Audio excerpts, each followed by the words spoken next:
ఇంకా ఆ విధంగా వచ్చేప్పటికి మరొక విచిత్రమైన పాట మీకు చెప్తాను. దేవదాసు ఇది 1953లో రిలీజ్ అయింది. అక్కినేని నాగేశ్వరరావు, ఇందులో సావిత్రి, మీకు అందరికీ తెలిసిన విషయమే. ఇందులో ఒక ఎలక్ట్రిక్ పోల్ దగ్గర కూర్చొని అక్కినేని నాగేశ్వరరావు పాట పాడతాడు.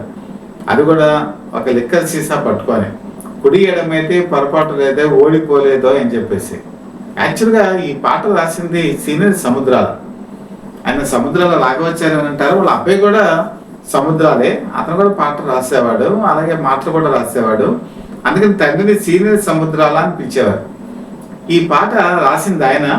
ఎప్పుడైనా సరే అప్పుడులో సిస్టమ్ ఎలా ఉండేదంటే, ఒక కవి ఒక పాట రాసినప్పుడు దాన్ని ఏం చేసేవారంటే మళ్ళీ దాన్ని ఫేర్ చేసేవాళ్ళు. ఫేర్ చేసినప్పుడు ఈ ఫేర్ చేసిన అతనికి అసలు ఆయన రాసిన మాట ఏంటంటే కూడి ఎడమైతే అంటే కలిసి వెళ్ళిపోతే అని అర్థం అనమాట.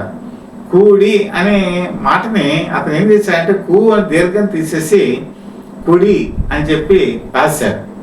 రాసేటప్పటికి కుడి ఎడమైతే అయిపోయింది. అయిపోగానే ఈ కాపీ వెళ్ళిపోయింది రికార్డింగ్ థియేటర్లో ఘంటసాల. ఈయన ఈ పాటని నిజంగానే కుడి ఎడమైతే అనేది బాగుంది కదా అని ఆయన పాడేశారు.